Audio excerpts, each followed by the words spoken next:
Bonsoir à tous, bienvenue dans votre émission La Réunion Léla.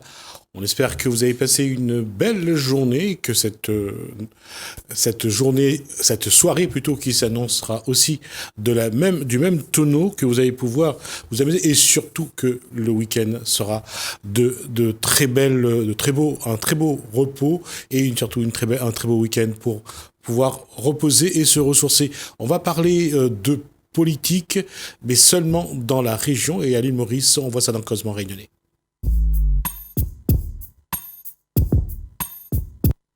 On l'avait reçu avant les élections de l'île Maurice. Il était venu dire ce que sa position. Il est revenu pour nous dire pourquoi ces élections n'ont pas été à la hauteur. Bonsoir Krishna. Bonsoir, oui. Alors, on a vu les résultats. Le clan Jugnot a tout emporté, c'est le cas de le dire. Oui. Mais par contre, ce qui est surprenant, c'est que on a l'impression que plus le temps passe, plus la contestation se fait et plus on met en doute la légitimité de ces votes. Oui, tout à fait. Déjà ce matin, on a retrouvé des bulletins de vote et donc on peut souligner qu'on a trouvé des bulletins de vote dans un jardin. On a trouvé des bulletins de vote qui étaient coincés dans le boîte où on vote. Donc, on a aussi assisté des gens qui voulaient venir voter. Il y en a eu pour 6913 votants qui pouvaient pas s'inscrire à la dernière minute parce que à Maurice, il faut faire ça préalablement. Donc, on a vu que cette élection a été très contestée. On a découvert qu'il y a des électeurs qui ont eu des bons pour aller faire des achats dans les supermarchés. À Maurice, ça s'appelle Dream Prize. On a vu qu'il y a eu de l'argent qui ont circulé. On a vu que et donc de ce fait, il y a plein de pétitions qui s'annoncent par les trois grands partis politiques de Maurice, c'est-à-dire le PMSD, le MMM et le Parti travailliste qui font front commun, ils sont dans l'opposition. Et donc aussi des petits partis, des particuliers, des gens qui contestent cette élection. Et c'est vrai, la légitimité de Pravin Jagnot, ceux qui ont gagné les élections, commence à poser vraiment beaucoup de questions. Il y a eu des manifestations un peu partout à travers l'île, et il y aura une grande manifestation ce week-end à Maurice pour contester la validation de ces élections. Et ce qui est surprenant, c'est que Paul Béranger s'est désolidarisé de ces résultats et prend ses distances avec Pravin Jagnot. Oui, je pense que Paul Béranger a été le premier avant les élections pour souligner l'argent, le moyen mis à la disposition par au gouvernement. Pravin Jagnot, par un grand magnat des jeux, etc., qui s'appelle Paul Chimling, et le financement de cette campagne. Donc, Béranger avait déjà donné des attirer l'attention sur qu'on n'allait même pas avoir une élection équitable et juste. Et donc, après les élections, ça s'est manifesté. Quand on voit qu'il y a eu une semaine avant les élections, chaque parti, le MMM, Paul Béranger, etc., ils ont organisé un grand meeting et il y avait pratiquement la même foule. Et donc, on n'a pas retrouvé ça dans les résultats, malheureusement. Le parti de Jagnot a gagné les élections haut la main. Alors, il y a eu les résultats, ça a été, en tout cas pour ceux qui ont gagné, très bien accepté. On avait l'impression que c'était une large victoire, que le clan Jugnot, que ce soit le Pravin Premier ministre ou son père qui est président, on avait l'impression que tout avait été bien cadré. Et plus ça va, plus on trouve des choses qui dérangent un peu, qui sont pointées du doigt par l'opposition et surtout de plus en plus critiquées par les partis politiques. Oui, je veux dire que la façon dont comment on s'est servi du système électoral, comment les gens qui voulaient aller voter n'ont pas pu voter, donc il y a même des spécialistes qui ont dit si ces gens qui devaient aller voter n'ont pas pu aller voter, peut-être qu'on n'aura pas eu le même résultat dans certaines circonscriptions. Alors il y a plusieurs, j'allais dire chaque chaque jour, il y a une nouvelle information. Est-ce que aujourd'hui, puisque de toute façon il n'y a plus de triomphalisme, est-ce que ça veut dire que quelque part il y a eu des irrégularités dans cette élection? Est-ce que à un moment ou un autre, parce que c'est ce qui se passe actuellement, certains demandent de nouvelles élections? Oui, mais il faut aussi regarder d'un point juridique, c'est-à-dire que c'est pareil en France. On appelle ça la sincérité des élections. Donc il y a contestation, c'est tout à fait normal qu'on conteste, etc. Donc il y a des enquêtes aussi policières qui sont en train de se faire. Donc il faut voir un petit peu plus loin. Mais la règle d'ordre dans les élections, et c'est toujours ça.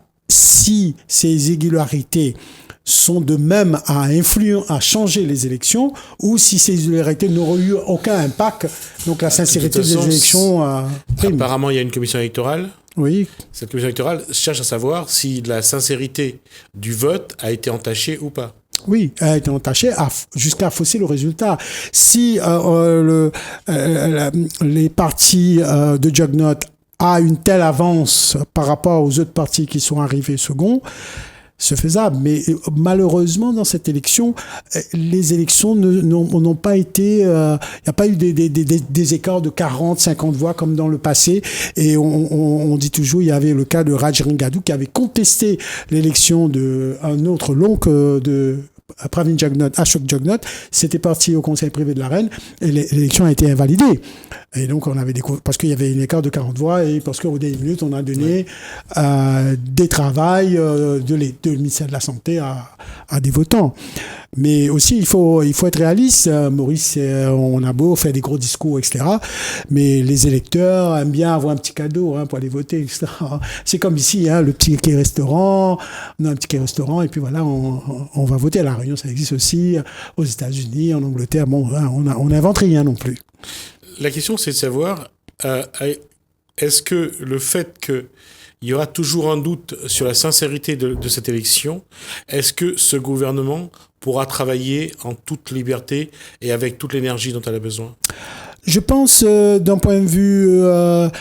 ce gouvernement, il a gagné les élections parce qu'on a un système de scrutin uninominal à premier tour qui favorise que deux têtes et une majorité. Donc ils ont eu 42 députés, mais ils ont quand même eu dans cette 33% du vote du corps électoral. Et certains de leurs députés sont rentrés au Parlement avec 25-30%, première fois.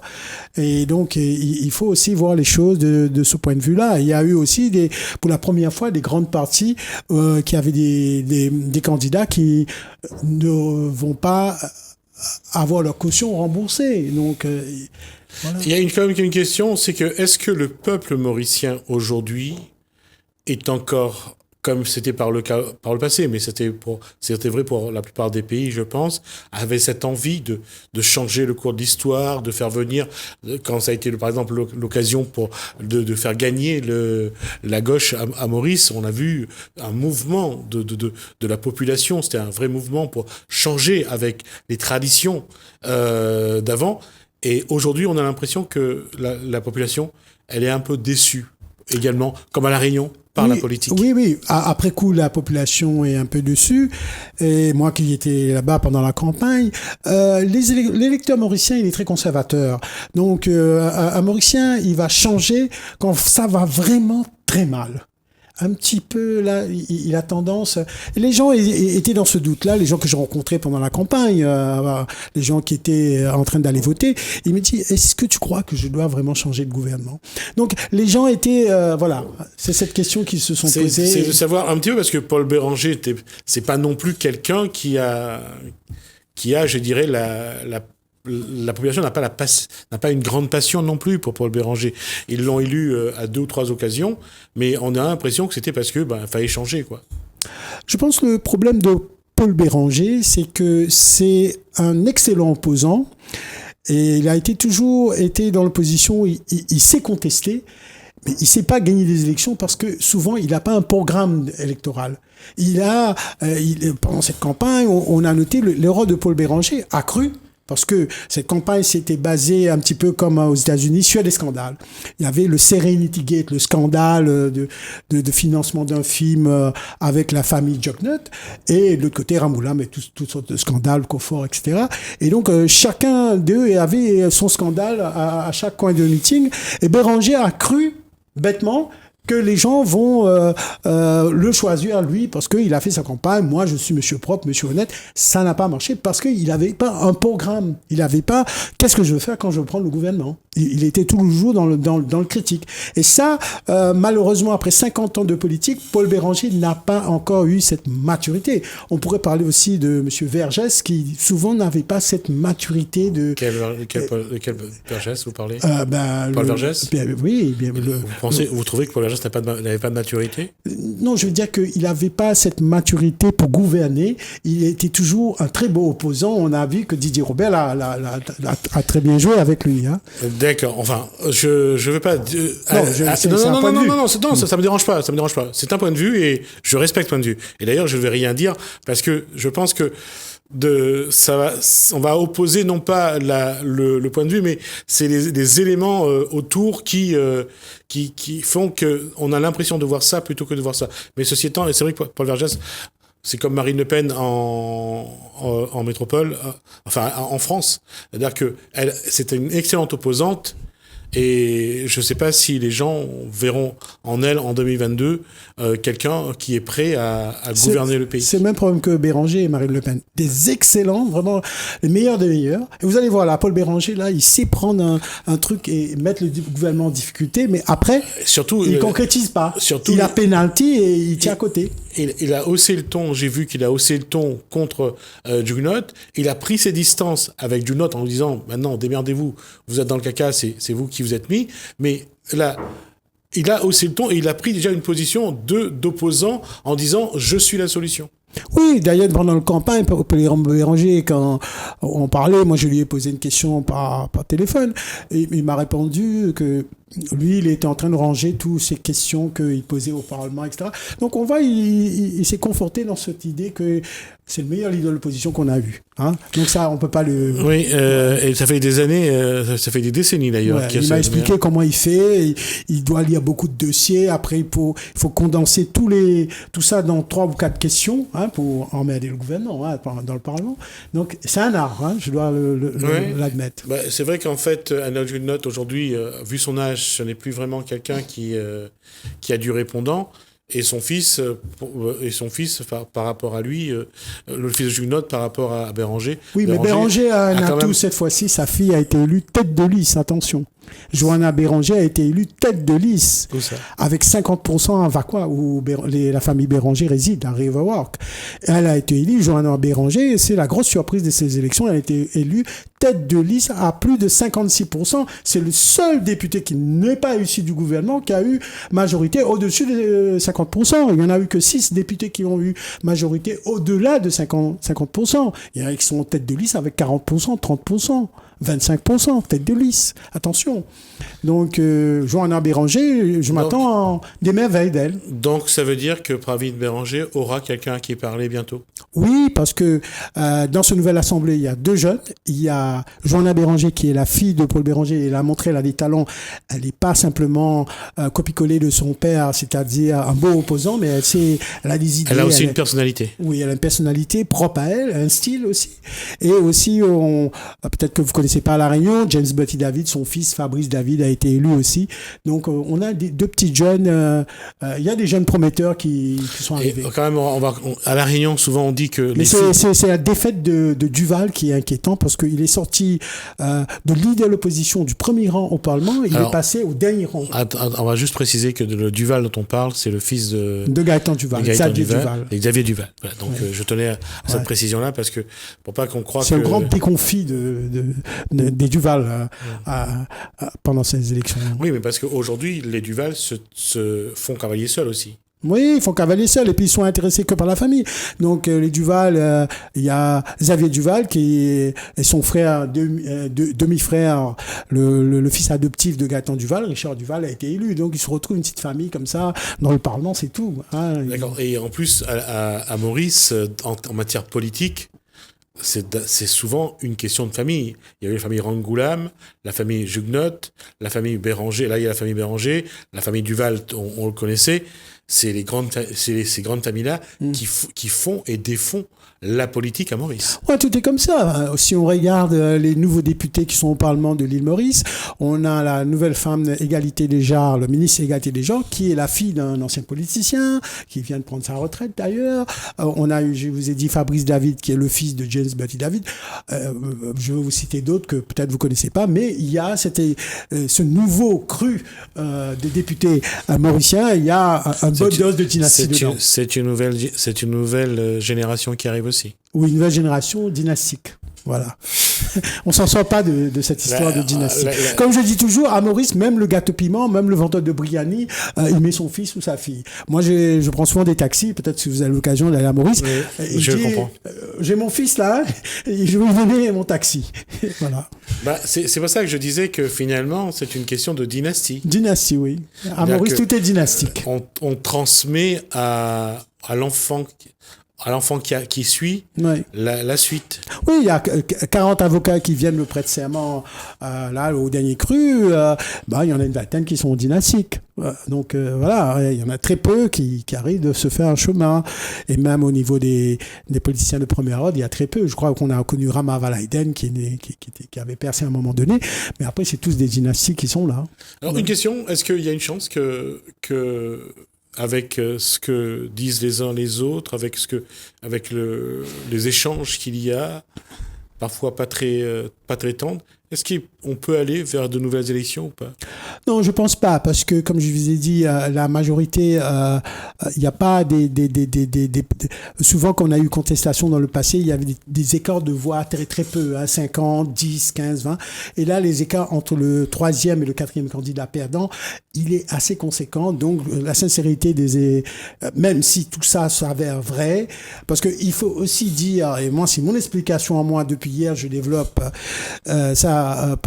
Parce que je suis avocat mauricien, je vois un petit peu les choses de l'autre côté. Vous savez, il y a beaucoup de gens pendant ces élections, et j'en ai été témoin, qui ont pris un petit cadeau avec le parti de Béranger, un petit cadeau avec le parti de Jugnot, un petit cadeau avec le parti Rangoulam. Après, il faut voter. Donc, il y a eu des gens peut-être qui ont... quand j'étais... moi, j'ai un ami qui m'a dit, écoute, lui m'a donné 500 roupies, celui-là m'a payé je ne sais quoi, et lui m'a donné, j'ai tout pris, mais là, je ne sais pas ce que je vais faire. Voilà. Ça, c'est la réalité. Tirer à pile ou face, ça sera plus simple. Plus simple. Tirage au sort. Ça aurait été plus simple. Ouais, tirage au sort, c'est possible. C'est vrai mais ça va être les élections municipales à la Réunion, c'est donc les 7 et 15 mars prochains. Pour ces fêtes de Noël, il y aura beaucoup de cadeaux pour les électeurs, en tout cas, on l'espère.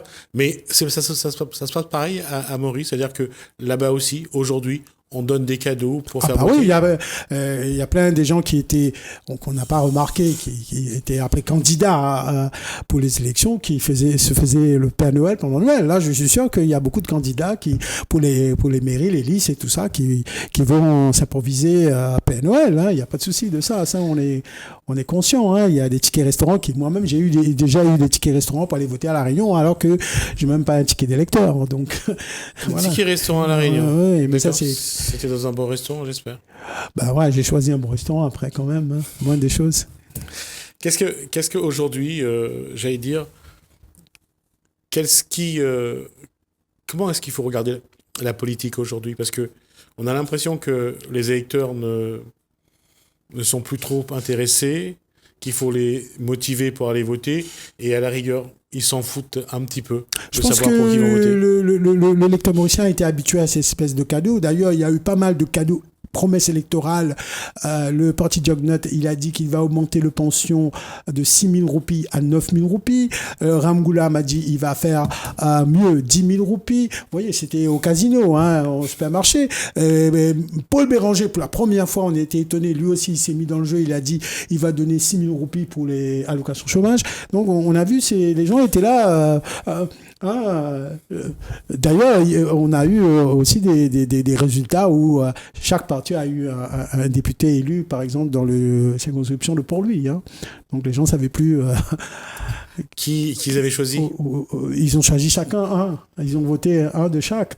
Parce qu'ils ont dit, je vais prendre l'allocation de chômage, toi tu vas prendre la pension de vieillesse. Donc on a vu qu'il y avait un aspect cadeau. Hein. Il n'y avait pas le débat des idées, il n'y avait rien. Il n'y avait pas des grands débats, réforme électorale ou une nouvelle constitution ou ce qu'ils vont faire demain. Il n'y avait pas ça.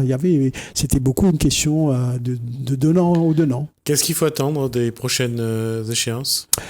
Les prochaines échéances, c'est que l'électeur mauricien arrive à un peu plus de maturité parce que là, il a voté vraiment bêtement. Hein. Il a voté pour 3-4 jours, c'est-à-dire le parti de Juggernaut, il a dit à partir du vous me votez, le 1er décembre, vous avez votre pension augmente de 6 000 roupies à 9 000 roupies. Qui va refuser? On vient à Noël, vous aurez 18 000 roupies, un pensionnaire pour aller dépenser pour Noël, c'est extraordinaire. Hein. Donc si vous êtes 2 dans la famille, ça vous fait un joli pactole. Hein. Donc c'est la paye d'un cadre à Maurice, 50 000 roupies. Donc voilà, donc c'est ça. Il y a eu un surenchère extraordinaire. Pour la première fois dans l'histoire de Maurice, il n'y a jamais eu autant de surenchère. Il y a sous table et sur dessus de la table. Et il y a une chose que je veux dire, c'est que il n'y a jamais eu autant de... Aujourd'hui, le Mauricien a de plus en plus de moyens. Enfin, pour ceux qui en ont, parce qu'il y a aussi, malheureusement, la partie qui n'ont encore moins encore. À chaque fois que les autres s'enrichissent, il y en a d'autres qui s'appauvrissent. Malheureusement, c'est un calcul vérifiable. Comment aider ceux qui, justement... Comment la politique peut aider ceux qui n'ont vraiment pas de moyens, ceux qui sont à la rue ? Je crois que les gens qui sont à la rue pour la première fois, tous les 3 partis se sont disputés cet électorat et ils sont gagnants. Parce qu'ils vont se retrouver avec 9 000 roupies de pension alors que sous Ramgoulam c'était 3 000 roupies. Et ils vont se retrouver avec le bobon de gaz à 150 roupies. Il y a plein de choses qu'ils vont gagner. Quoi. Ils sont gagnants. Mais le danger, c'est que ça va faire flamber les prix. Oui, il y aura l'inflation. Enfin, bon, je ne vais pas dire qu'on va devenir Zimbabwe après. Hein, donc... Non, c'est clair que lorsqu'on donne de l'argent comme ça, de l'argent public aux gens, les privés augmentent, enfin les commerçants... Les supermarchés vont en profiter. Les supermarchés, les industries augmentent leur prix de manière incroyable. Donc, je ne sais pas si à l'arrivée, ils vont vraiment gagner parce qu'ils auront encore plus à payer. Oui, moi, j'ai vu ça chez moi. Les gens surconsomment. Au lieu d'avoir une télé, ils vont avoir 2 télés. Donc, on voit bien ça. Il y aura une surconsommation à Noël. Donc, n'essayez pas d'aller à Noël à Maurice. Peut-être que vous ne retrouverez rien dans le supermarché et les Mauriciens vont tout dévaliser. Alors, c'était ma question un petit peu. C'est comment peuvent évoluer le comportement du Mauricien à travers son vote? Comment ça peut se faire? Comment il peut prendre conscience que son vote est déterminant dans la mise en place de projets pour Maurice? Je pense que si, au bout de 2 ans, quand le ministre de Finances va ouvrir les caisses, et on va bien voir qu'il y a des trous, et là on en profite parce qu'il y a une confusion dans les caisses, il y a eu de l'argent qui vient pour le métro express, de l'aide, de l'argent qui sont venus en amont, donc on voit pas trop clair, on a emprunté, on a pris de l'argent des réserves pour l'importation des produits de la Banque de Maurice pour mettre dans le budget, mais il y a un moment donné, les comptes vont être dans le rouge. Et c'est à ce moment-là, les gens vont peut-être comprendre qu'il faut voir ceux qui arrivent avec un projet sérieux, avec les grands débats, pas avec des gens qui viennent faire casino royal avec l'électorat. Donc je pense que les gens seront peut-être plus méfiants, rien qu'à voir avec les élections municipales et villageoises qui vont arriver dans 2 ans. Merci Krishna Sao. Donc on se retrouvera pour parler de nouveau de Maurice la prochaine fois. En tout cas, c'était toujours intéressant d'échanger avec vous sur les élections à Maurice. De toute façon, Maurice comme ailleurs, en tout cas la Réunion, c'est pour dans quelques mois les élections municipales. On verra si les électeurs réunionnais auront un comportement plus mature, qui essaiera vraiment de changer les choses. Mais pour être honnête, je pense qu'il n'y aura pas beaucoup d'évolution dans le comportement des électeurs, encore moins des politiques. On aura l'occasion d'en reparler. On va regarder le COSAIDI. Après, je passe la main à Farzad.